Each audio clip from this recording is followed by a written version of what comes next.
Good morning, good afternoon, good evening, whenever you are watching this training video. Thank you for watching this training video. Today, we are going to talk about the PharmD email box and how to answer applicants' emails.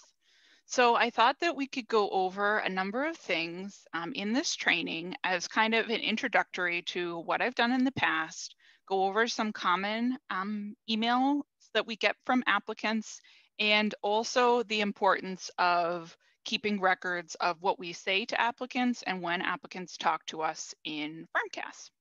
So the first thing that I'd like to direct you to as you're watching this training video is if you're watching this training video, you should have access to all of the files I left behind called PharmD Admissions Training. If you don't, pause this video and please go and seek access to that from whoever you might be reporting to at the time, whether that be Dr. Jenny Van Amberg or Ainsley Watkins or maybe Jen Zagarella. That will be an important step in doing this training. So in this folder, you're going to see a second folder called PharmD Email Answers. And if you click on this, this is going to be the main hub where I might add a few more documents to this, but most of the questions that you're going to get from applicants that have to do with applying to pharmacy school through the direct entry pathway, and even some answers about transfers and some program specific information early assurance students might be interested in, will live here. So the main document that you're going to want to click on, I know it's long-winded, but I wanted to make sure that people knew when it had been updated, says PharmD DE Q&A updated 7/21/21, right? So we're going to open that now. And you're going to see here, this document is a legacy of the wonderful Karen Stanley creating out templates for people who were going to be helping her throughout the university answer questions about the PharmD application process for direct entry. At that time, we really only had direct entry as a pathway that we offered admissions advice for. Now, as of the time of me recording this presentation, which is July 29th, 2021, we now have an additional pathway that has opened up that we are taking applications for called the transfer pathway. For the majority of things today, we're going to focus on how to answer direct entry, so graduate email questions in the PharmD box. Anything that has to do with the program, so curriculum, how long the program is, what types of classes they take on the program, what types of co-op they do in the professional years of the program. All of this information is true of the program. We have many different pathways, but we have one program. So anything to do with co-op that has to do with co-op in the professional years is going to be translatable, right? But for today, especially because these terms, I know when I first started working at the School of Pharmacy, it's very confusing, all these different pathways, all these different terms. And I plan on making a video about the different pathways. So maybe if you haven't watched that one yet, go back and watch that one first. Today, we're really going to focus on direct entry questions about the admissions process. So application-based questions. So we want to throw some spice of co-op in there, but the majority of the answers are going to focus on the actual application process. Unless otherwise noted, these answers only have to deal with direct entry. So I'm going to say that a million times because it gets confusing and I just want you to focus on that. All right. So we're going to go over this document line by line, and I'm going to give you a little bit more context. And if I really feel like I need to go back, I'll show you what a sample email might look like from an applicant and when we might use that, okay? So for today, we are looking at instructions for phone and email inquiries, right? At the very top, phone. I probably should have deleted this line, but I wanted to make one very quick note about the phone. We got rid of our phone line. It directs them to the website. And here's the reason. When we had a phone line, it rang off the hook.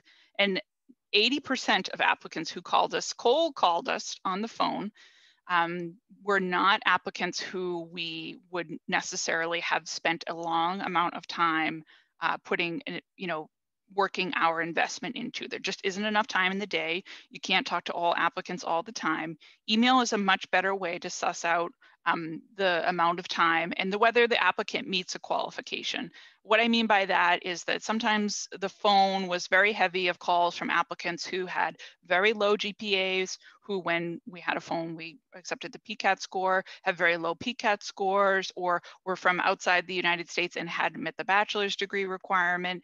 These are all great questions, but they're better answered in an email where the applicant can go back and reference multiple times over the information, click on links, and reply back in writing as to what their follow-up questions are. Being on the phone with an applicant for a half hour that actually most likely won't apply to the university with a cold call, it's just not worth our time.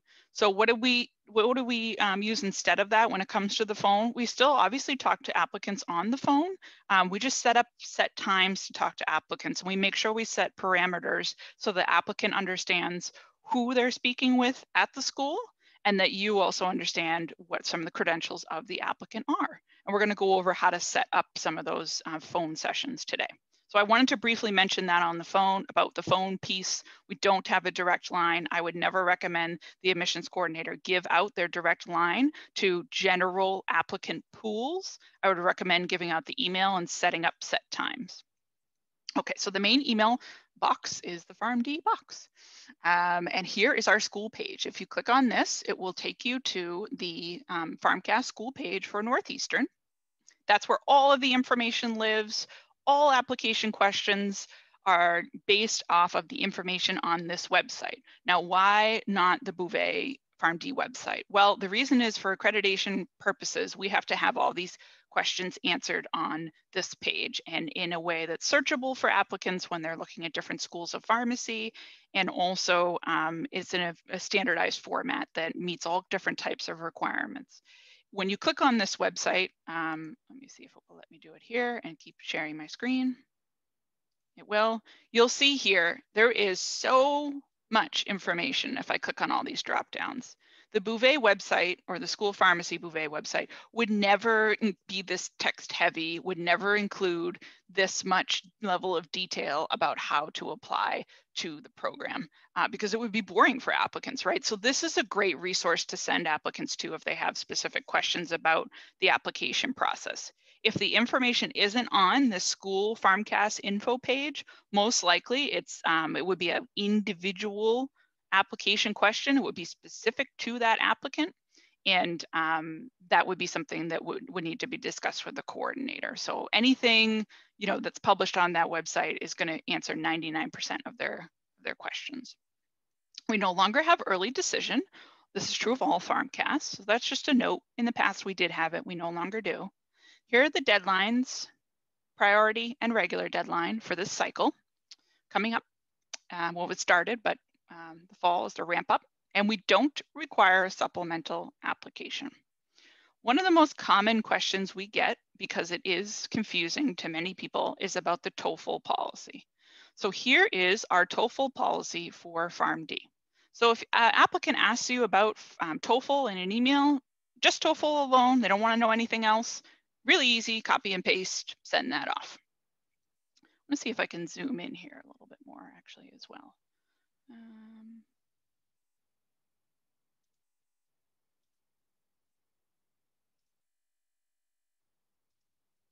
Okay, that might be a little bit better. Let's see, 150. Ooh, wonderful. Okay. Applicant emails in and says, hi, I am Susie Q. I'll just use Susie Q as the standard example. I'm Susie Q, and Susie Q would like to, interested in learning more about the program and knowing about the direct entry pathway. This is a really great starter email if the applicant doesn't really give you much more information. So Susie Q doesn't just says, I'm interested in learning more about the program for the direct entry pathway. Great, you know that they've done their research and they know that we have those words, direct entry pathway. But they don't really ask any further questions. They're not giving you information about where they went to school or what their GPA is, or they're not asking you specific questions about tuition or co-op or anything like that. This is a great template to just copy and paste and send back. And as you see here at the bottom, it just says if you have further questions, we're happy to help. So applicants will often take this, check out some of these websites, and then email back more specific questions. So again, easy copy and paste for that. Example 2 is people who hold a bachelor's degree from outside of the US. And they want to know about the admissions requirement. This is the one template that I want to spend the most time with, right? And I have there in red, regardless of citizenship. This is the catch for our program, right? We require a bachelor's degree for direct entry into the program. It does not matter if the person has subsequently gone on and gotten more advanced degrees, which may include a master's, PhD, another undergrad, or any other higher level degree than an undergraduate degree, right? So I phrase this in a very specific way because we're talking about applicants whose bachelor's degrees are not from the US. We are not, with this template, talking about international students. And it's really important, all international students, it's really important to make sure when someone emails you that you are differentiating between sending them this template and this template. What is the difference? An international student who is here at undergrad, say Susie Q is an international student, say she's from Vietnam and she's at UMass Amherst, great. If she's going to finish her degree, her undergraduate degree at UMass Amherst before she starts our undergraduate program, she would actually receive this email template. Why? Because even though she's an international student, she's actually not processed as an international applicant from the perspective of what we are looking for TOEFL score. Susie Q, because she has a undergraduate degree from UMass Amherst, which is in Massachusetts, she would not be required to take the TOEFL. And because her degree is US based, she's also not required to get her transcripts verified by WES.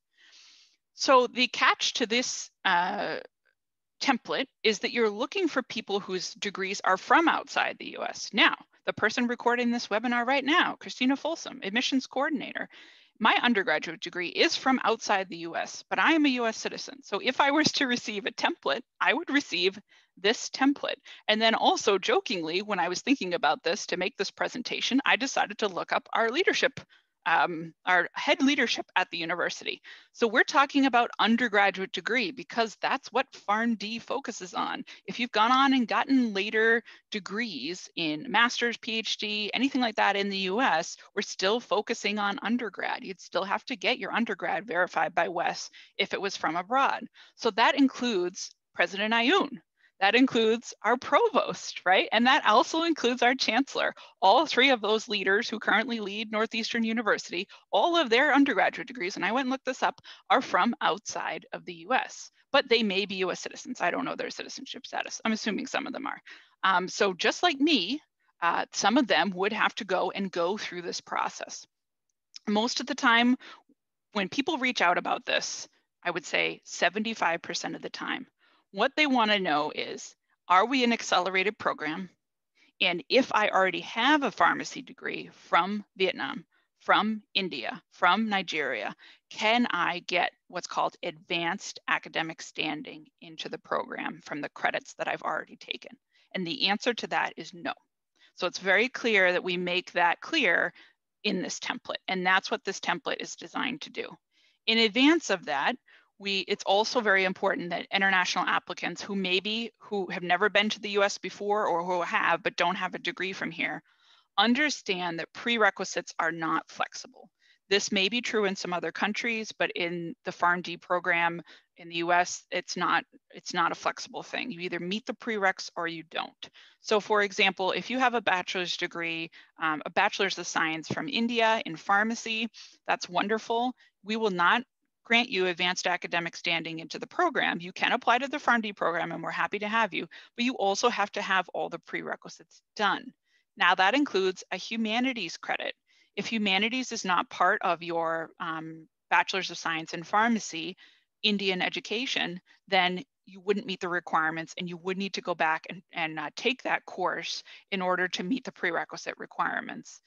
The going and taking a one-off course in different countries is not as easy as it is in the United States. And again, this is all setting expectations in this template. So it's really important to use this, but explain to applicants what the difference is between being an applicant whose bachelor's degree is from outside the US and a bachelor's degree which is from inside the US. It doesn't have anything to do with visa status.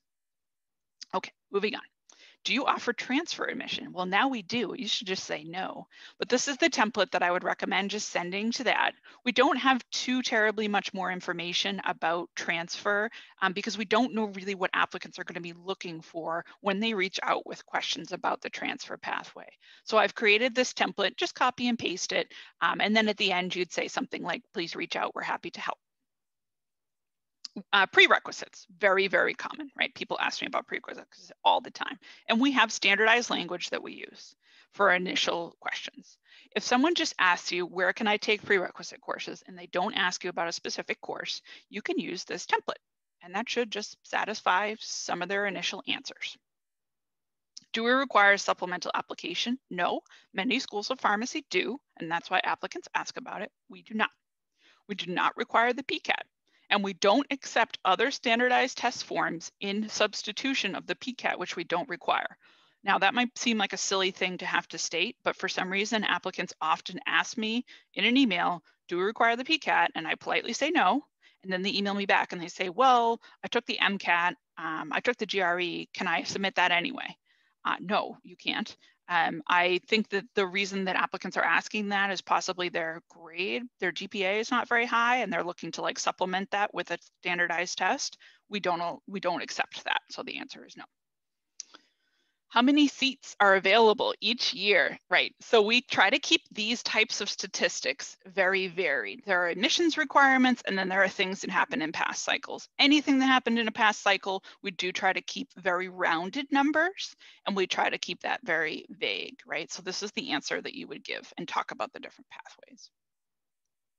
Minimum GPA requirement. So only grades of C or better for prerequisite courses. And a GPA of 3.0 or higher is preferred, right? Another common question we get, and you'll get this a lot for all the pathways, people might email in, and if they're an early assurance or transfer student and they want to know about co-op, the answer is going to be very similar because you can preface that we're talking about co-op at the direct entry level, which would be the professional years of the program. So early assurance, they do have that additional co-op time, but we're talking about, you can change this wording slightly to talk about co-op at the professional level. So that's P1 through P4 years. And this lets them know a little bit more and also includes some links to a bunch of fun videos about co-op. Okay, this is becoming more and more of a question that applicants ask.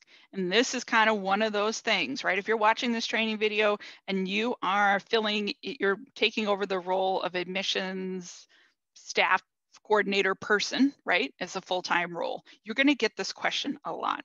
And this is a question, unless you happen to be a pharmacist, which maybe you are, and then you just have to listen to me talk about this. But if you're not a pharmacist, you're going to get this question a lot. And it's kind of hard to answer if you're not a pharmacist because it took me a while to fully understand how to answer this in the best way that was marketing enough, but then also honest about what we offer. Do DEs have the opportunity, direct entry applicants, to do an industry co-op? No.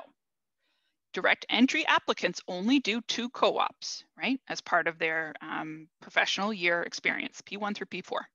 Having said that, it's really important to point out to applicants, just give them that breadth of knowledge, right? You're there to help educate them about the answer. Anywhere you go for direct entry where you're doing a 4-year program, you can't do a co-op. The IPI piece cannot be industry because accreditation says that it has to be 1 community right here and 1 institutional healthcare setting, right? That's accreditation. And I've included the link here on page 8 if they want to look at it, because oftentimes I was having applicants come to me and ask me this question. It was a real make or break for them. And I had a very enthusiastic applicant this cycle who was wonderful to work with. But I gave her the answer and I didn't include the accreditation piece. And she went to the other school she was considering and she asked the same question. And they told her about the accreditation piece. Now I knew about the accreditation, but I never thought to inform, that the applicant would want to get down to that level of detail.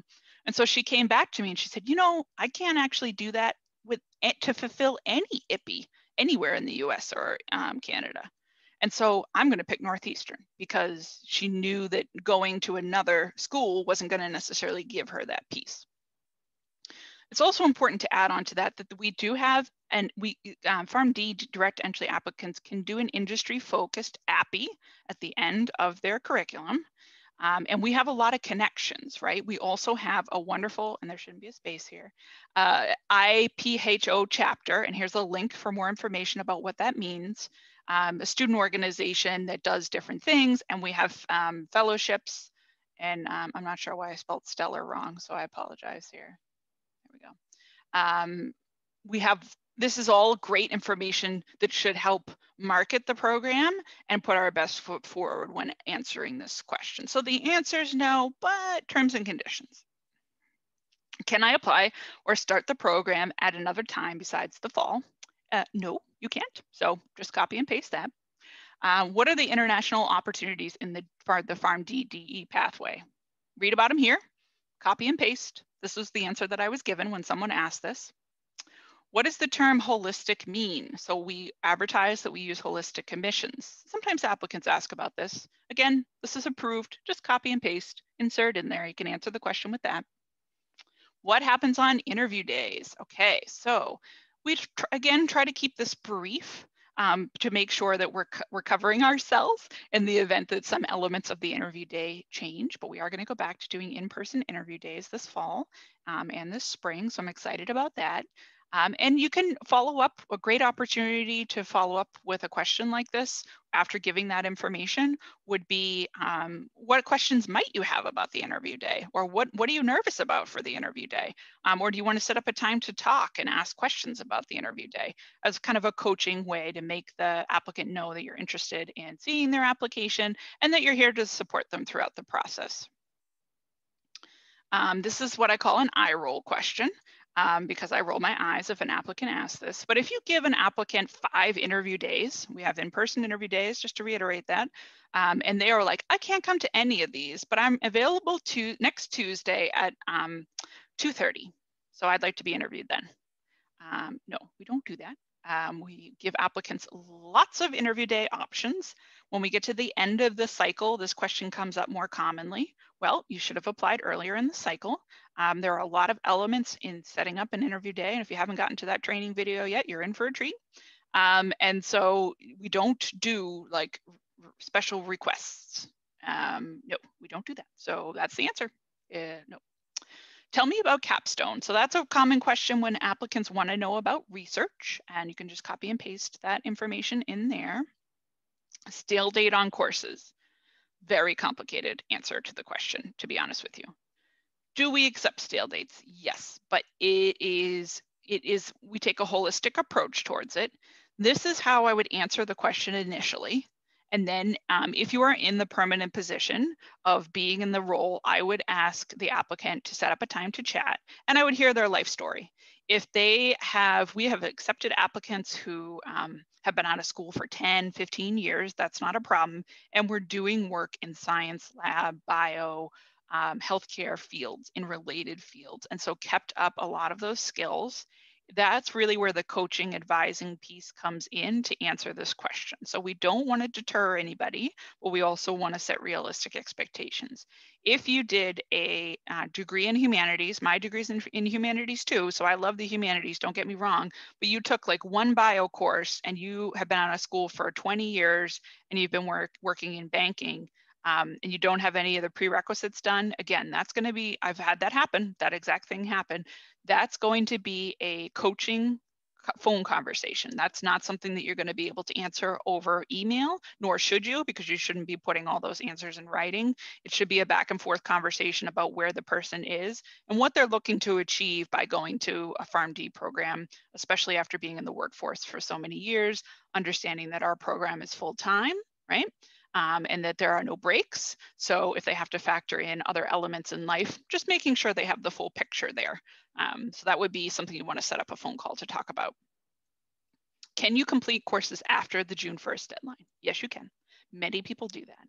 If your GPA is really low, we might want to have a conversation about how realistic it is for you to complete that. That's why it says here, applicants who have 1 to 3 remaining prerequisites. If someone has a 3.8 GPA and they're missing 3 prereqs, most likely it's A&P 1 and 2 and possibly biochem, then go for it. take the summer 2022 and take those courses. I am fine with that, as long as you have had no other academic difficulty or indicated in your application anywhere that you've struggled with certain elements. Even if you have, we'll just have a conversation about that. But that's the element you'd want to send. That's why we cover ourselves 1 to 3.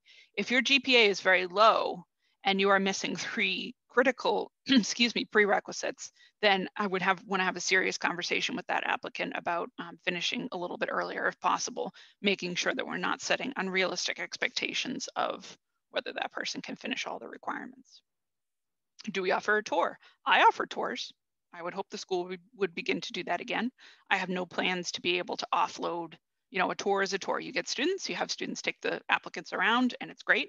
It's a great experience. For now, I would just say TBD. We don't really know for the fall.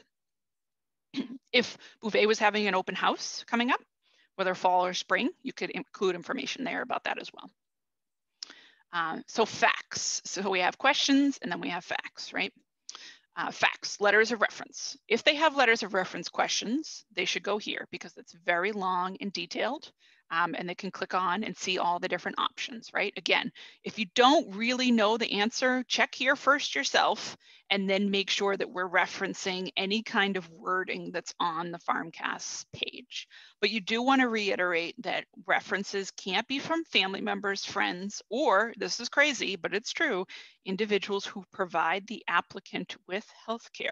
What does that mean? We've had an applicant who is standard applicant age for our program, average age, 22 years old, who had their pediatrician write them a letter. We also had an applicant who had their dentist write them a letter. Now, if they shadowed or had any kind of a internship interaction with their pediatrician or their dentist, then writing them a letter might make sense. But no, they had their healthcare providers write letters about how nice they were.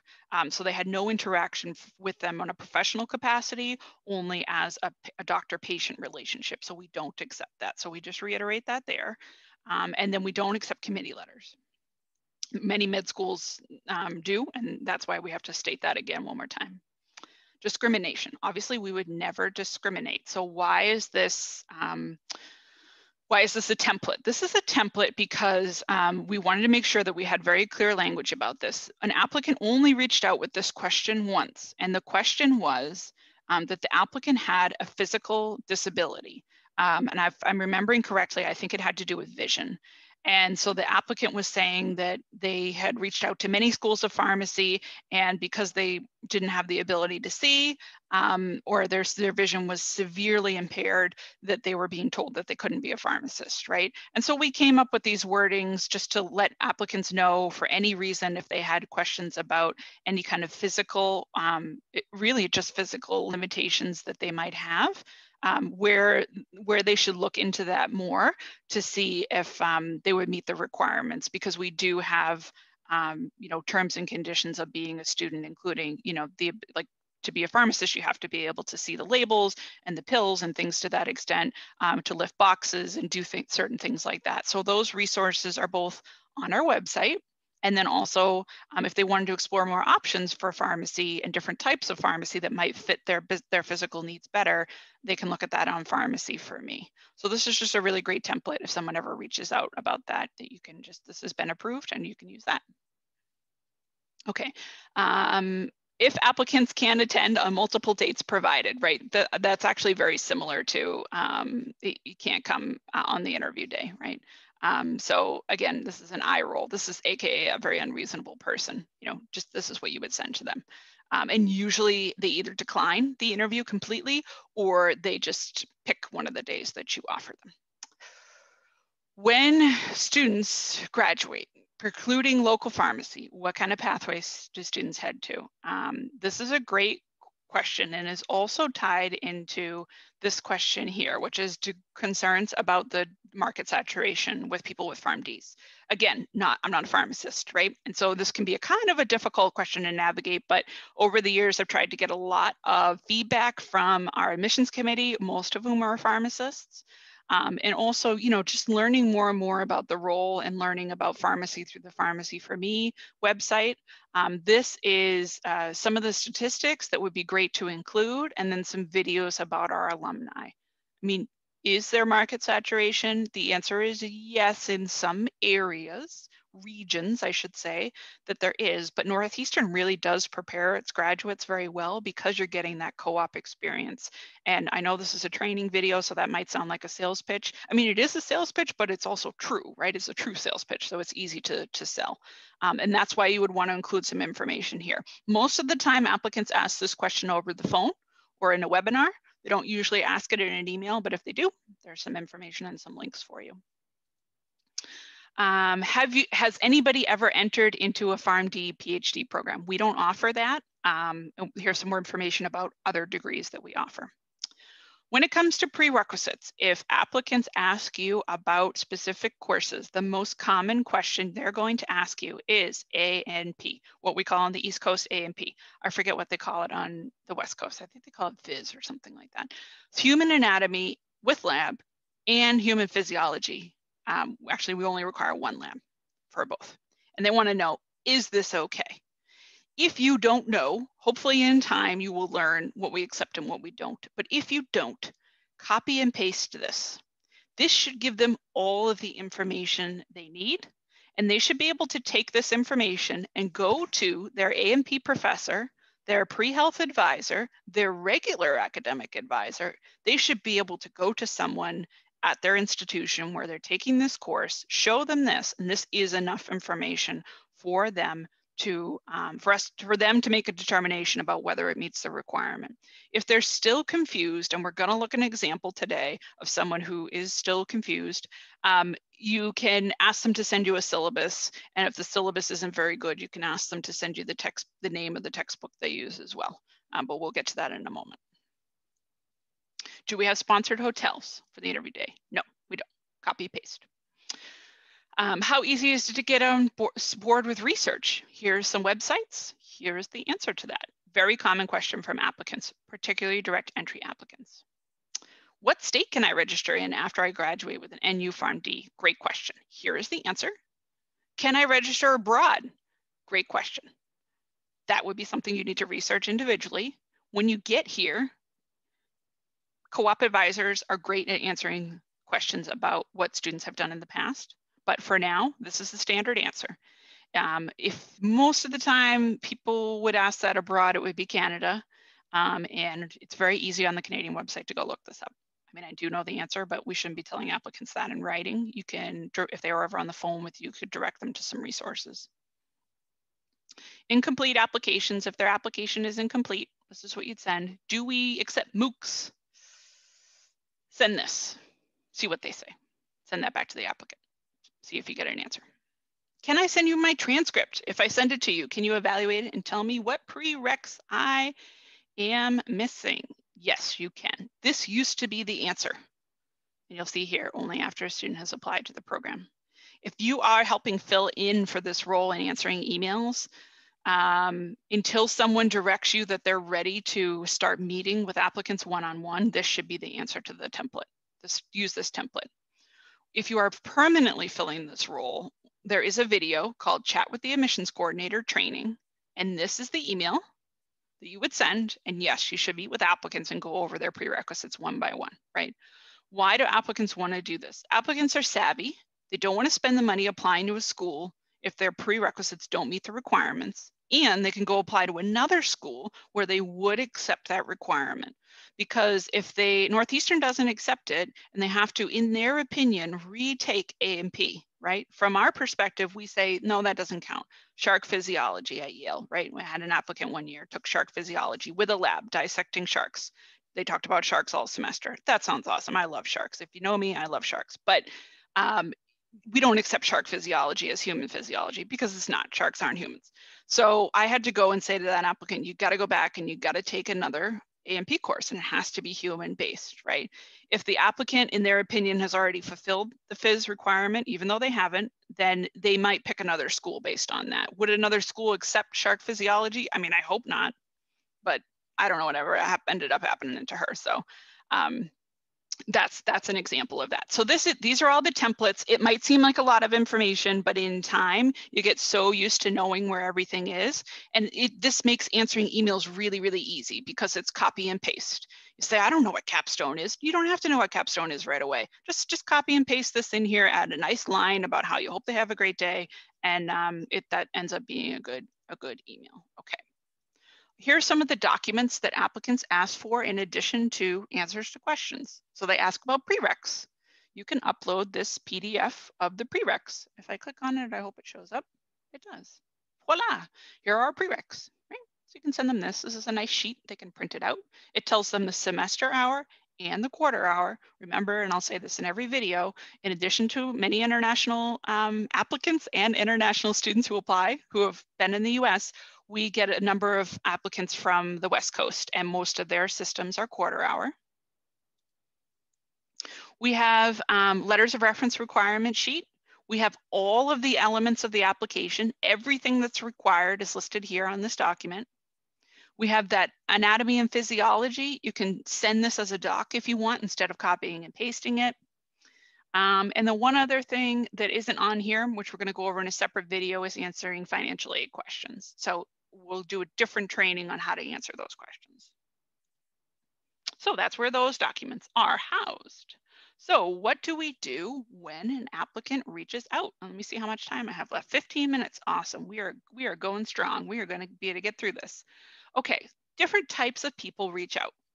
And applicants in my head, this is how I classify them.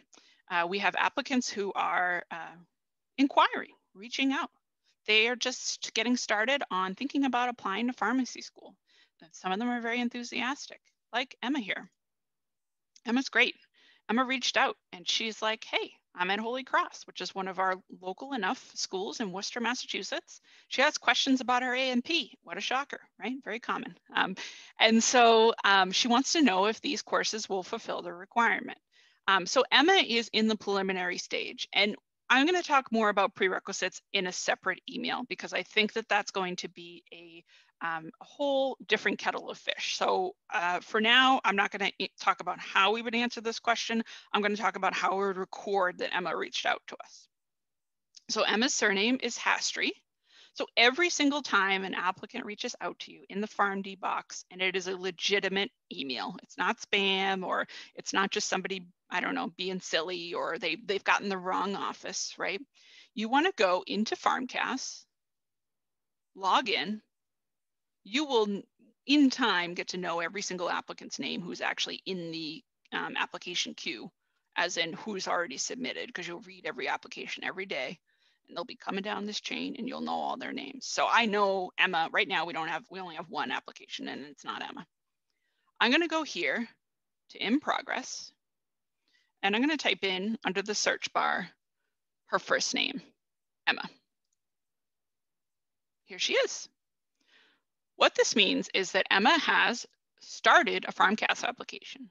She has not paid any fees and is just in progress. But because Emma and I have conversed about things, we want to keep a record of that. Why? It's good for the next person to know. It's good for someone who's filling in for you when you're on vacation to know exactly what you told Emma, right? What you conversed about, what types of questions did she ask about? Also, sometimes the committee, and they do this, will say, hey, Christina, have you ever heard from this Emma person when they finally get to that stage of reviewing the final process? What is she like? Has she been agreeable? You know, can she write an email? Is she polite to you when she replies to emails? Is that going to make or break someone's ability to get into pharmacy school? No, but it is an important part of the record keeping process. Keep in mind that many of our applicants come from cultures where they have their given name and then they also have a name that they might use, like a preferred name. And so sometimes you might have to search first and last name, and you can also search by email as well. This is the same matched email from Emma. So we're going to click on Emma's name. Okay, and we're going to go, this is her PharmCast application. There's not much here because she hasn't submitted yet. We're going to click on custom fields. And you're going to see right at the top here, we're going to fill out these two top sections all the time when an applicant reaches out. We're going to say Emma emailed an application question. And then we're going to fill out the date. She reached out to me today in addition to the other day. And we're going to put that in here. Why do we do this? It's really important for record keeping. Also, in addition to that, there is a piece in the scholarship a very small piece of the scholarship rubric that talks about motivational interest. And I would consider Emma, who's reaching out and writing nice emails and being polite. Look, we got some thank yous, right? I would consider her a motivated applicant. In addition to filling out those two things, we're going to copy and paste Emma's email into the notes. Now, I only include my replies to applicants if I'm giving them specific information to them. So if Emma reached out and let's just say the email was from here up and I was just replying to that, we'll ignore all this. And she was just introducing herself, I wouldn't include the template that I replied back that just welcomes her and says if she has further questions, happy to meet, happy to chat, happy to help out, right? In the case that this is where she's asking for approval on courses, I would want to keep a track record of what I sent her, because if Ainsley comes along and is helping with PharmD and she's like, I don't know about this A&P course, she'll be able to go down in the notes and see if I've already approved it. She could still disapprove of my approval, but it's done at the end of the day. So Emma hasn't applied yet. She's just in progress. Most in progress applicants ask questions about their application process, prerequisites, letters, things of that nature. The next type of person who reaches out is, we don't have an example in here because we're not currently interviewing in July, but would be people in the process of interviewing. So it's really important to give extra special attention to these applicants as they have questions. And that usually we want to make sure that the answers are individualized as well. Just making sure we answer their questions. Most of those answers aren't going to be found in the template. Most of the time they have questions about logistics of maybe when they'd hear back from the admissions committee, or what the next few stages of the interview process will be looking like. It's also important to record those people's information. So where would they be found?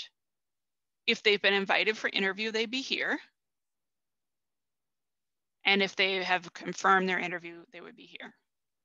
Anybody who's submitted an application, the easiest way to find them, if you don't want to go searching throughout that process, is just to click on search.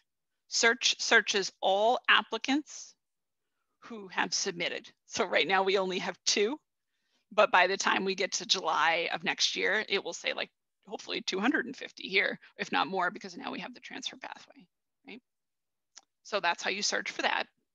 The next category of people is what I call deposited applicants. And we have a lot of these right now because we're in July. And Angelica is one of those really great deposited applicants. Why are they called deposited applicants and not like students or matriculated students? Because they're not technically matriculated yet. And we want to be very careful about linguistics we use with applicants, because if applicants still have elements of their application pending before their orientation date, it's very, very important that we continue to refer to them as deposited applicants, because if they don't meet those conditions before their matriculation date, then they are no longer deposited applicants. They're not going to matriculate. Only people who matriculate are people who make all the requirements and show up to orientation on the day having met the requirements. So very important to keep those terms. But this was a very lovely email from Angelica. Here's another one from another deposited applicant. And most of your June and July is going to be spent with those. Another great email that we get is from Bouvet Grad Office. And I will show you an example of what those look like. Okay, so here we go. Bouvet Grad, if you're in this permanent role, will forward you on these types of emails. So you'll see it here. It's this applicant filled out a form, left their phone number and their email, and then they just wrote a small message. Most of the time, I'll really like a small message to just write PharmD. This is them wanting to speak with a current student. So what we do in this role is we go into our drafts, and you want to select on one of 2. Where's Kalina's? Here's Lily's. And here's Kalina's. This is in the PharmD email box, so you will have access to this. Here's Lily's answer. Here's Kalina's answer. You want to reply from the PharmD box, insert the applicant's name, and reply with this. Both Lily and Kalina wrote these themselves, and this is a great way to start the process. I would say only 50% of people who actually reach out and ask to speak with a current student reply to Kalina and Lily. So what we decided, rather than wasting their time, was that we would come up with a template, which includes videos and lots of information about them. I would send the template from the PharmD box with their name on it. And then when students reply back with questions, or applicants do, excuse me, and if they do have questions, Lily and Kalina do answer those questions themselves. So when you're getting settled in this role, and as you're hiring new work study students, hopefully some of which are PharmD, have them build something out very similar to this. And then if applicants reach back and ask questions about the program or being a student, Lily and Kalina, the work studies or your work studies, will be able to answer them. Really important to keep in mind that what we're seeing as well is, like I said, 50% don't reach back out at all. The other 50% who do, most of the time they ask application-based questions, which Kalina and Lily, because they've worked for me for years, actually do know the answer to, but you would never want a student answering questions about, a work study student answering questions about prerequisites or what the interview day is going to be like or anything like that. That is the role of a permanent employee who, whether they be filling in or in the role, indefinitely. That is your role as the coordinator, making sure you're giving that clear message of the university from the university perspective. But of course, if someone replies back to Kalina and says, hey, I think it's really cool. Did she say in here that you're going on APPE rotations in May 2022? What are you most excited about going on APPE rotations? Great, Kalina can answer that question. It's also a great way, like I said, we track everything for replies back to go into CAS. We want to search here in progress. We would want to see if that person is there, and we would want to record. We don't need to record Lily and Kalina's answers. We just want to record what the applicant had to say. The last thing that I will go over is in this email, we're not going to go over if people reply and pick an interview date. We will go over what an international one looks like. Okay, and like I said, this is a really common example, and we have 2 minutes, which is great. This is a really common example of a bachelor's degree in pharmacy from India, and now a US permanent resident. Awesome, great. The admissions process, your visa status has nothing to do with the admissions process for the PharmD direct entry at all. When you get to the retention piece and helping the applicant along the way of they've chosen your school, our school, they want to come here, they're getting ready for matriculation, then there's some support in that, but the admissions committee doesn't deny or admit people based on their immigration status. So we're not just talking citizenship, permanent residency, visa status, or even DACA, right? We admit DACA students. We're talking like that doesn't factor in at all, right? So it's nice that they let us know that, but that doesn't change anything. What the applicant is actually asking for here, and they actually say it, but oftentimes they don't know the words. They're looking for an accelerated program, and we are not for them. So we would use that template to let them know that, you know, we're happy to have their application. We look forward to reviewing it, but we are not an accelerated program. We don't want someone getting to the stage where they've already applied and come to interview and think that we offer that. We don't. Here is another common question from international applicants. You know, they give you the background of what they are, which is great. They have a lot of information here, which gives you some good information to start with. They want to know about tuition for graduate students. We're going to go over tuition in a separate email. And they want to know about deadlines. Oftentimes, international students will ask a lot of questions that you might deem kind of obvious on the website, but it's really important from a customer service perspective that we're just taking the time to go over that with them again, and we're just confirming that information. It can be very, I know as an international student, so I applied to, you know, a program abroad in a totally different country's system of education. It can be overwhelming, and it's very nice to have someone who is willing to answer questions for you. So that is where you would use those templates and give out that information. Okay, I think that I'm going to go hoarse by the end of the day of recording all these, but I'm going to stop sharing and I'm going to